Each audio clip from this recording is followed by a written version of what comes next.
is Michael Schuler again. We're going to talk about the one thing that people hate the most about surgery. People literally don't care about the surgery, they care more about the IV. And so we've got Haley here, one of our wonderful pre-op nurses, and she's going to tell us a little bit about what to expect, why we do an IV, and then we're going to start an IV.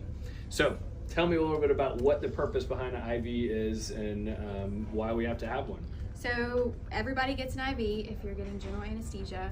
The purpose is you get, first of all, you get hydration through your IV, and then you also get all of your medications for the day of surgery through your IV. It's a little stick, but everybody dreads it. But yeah, that's the purpose. So once it's in, tell me a little bit about that. Do you have one for us? Yes. So it is just, let's see. So there is a needle, but the needle does not stay in your arm or your hand. When we stick you with that first initial stick, the needle comes out and then we get rid of it, and all that's left is just this plastic tube that stays in your vein. It's made like that so that it does not hurt when you're moving. And if it's in the bend of any of your arms, you can still bend and get proper hydration in all of your medications. Great. All right, let's do it. Okay, when we pull you back, we'll have you change, and then we'll get your vital signs. Next thing is the IV. All right, so a lot of people complain about getting stuck in their hand. Why is it that you start with the hand and you don't just start, say, at the elbow? There's two reasons. The first reason being, as nurses, if you were to start in the elbow, that would, and we missed, then we cannot use anything below the elbow at that point. And if we only have one arm that we're working with, then that's bad. So, and then the other reason is if we were to start in the bend of your arm, sometimes your arm is bent in the OR, so that could restrict the fluids or the medications through your IV. Keep the IV, yeah. And then it couldn't flow. Yep. Gotcha. So, all right, so what are we looking like? All right, this is an IV start kit.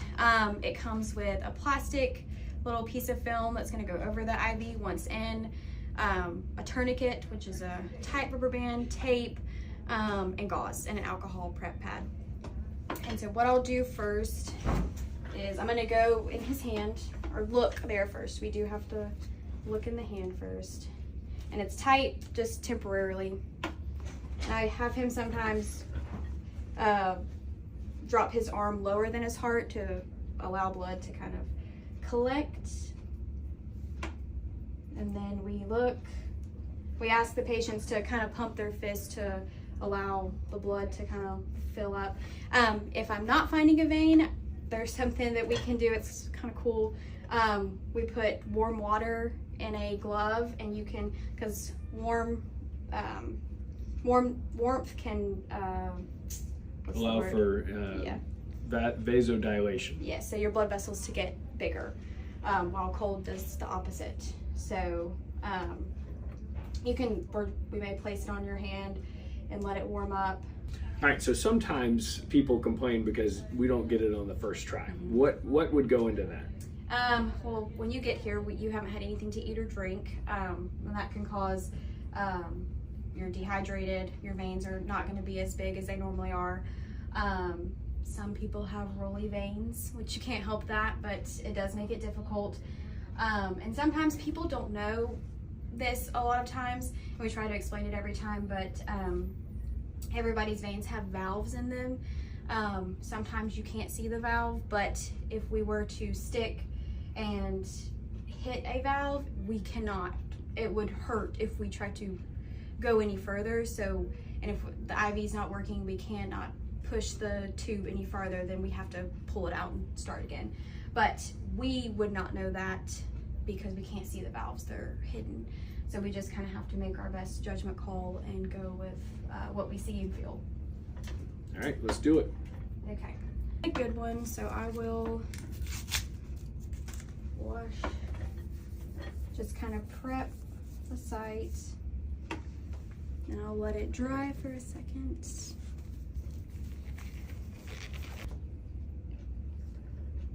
So tell me what you're doing now. Okay, just cleaning it off. I put my gloves on, Now I'm gonna take the needle.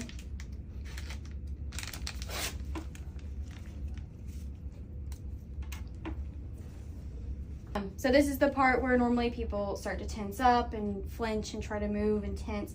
But it makes the nurse's job a lot easier if the patient is relaxed, and you kind of just allow the nurse to move the hand in whichever way she or he sees best. So now that the alcohol is dry, I'm just gonna, I always say a little poke, and it's a tiny little poke. And then we start to see flashback, which is blood filling up in the chamber. I advance a little bit, which may be uncomfortable. And then we just put the tube in, and I'll pop the tourniquet. And then normally we'll have fluids that we hook up, but today I'm just gonna hook up this, it's like just an extra tube.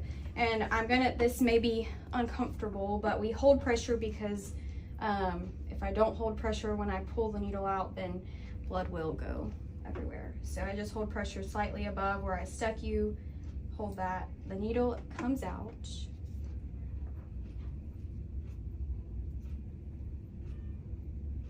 And then I secure it with the plastic film.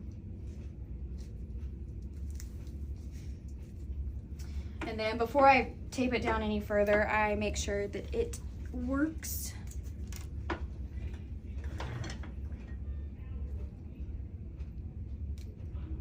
And this part may feel cold, just because most things here are cold. And you can see, we can tell that it works by its flushing easily and there's no bulging. And does it feel okay? Yeah, piece of cake. Yeah. So as you guys can see, there's really nothing to be worried about. It's a simple poke. Again, it starts with your hand, possibly if they have to, maybe go up. There's certainly reasons why you might not get it on the first try. Again, dehydration can certainly make it a little bit harder, but in the end, it's really not that big of a deal.